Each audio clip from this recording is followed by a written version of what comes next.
During the pandemic, I was fired from a job because I burped in a Zoom meeting.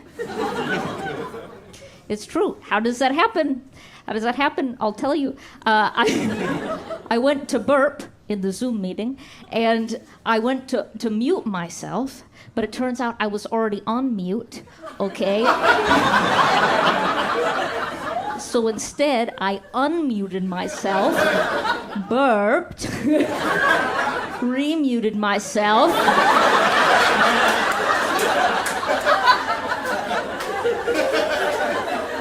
and looked very self-satisfied.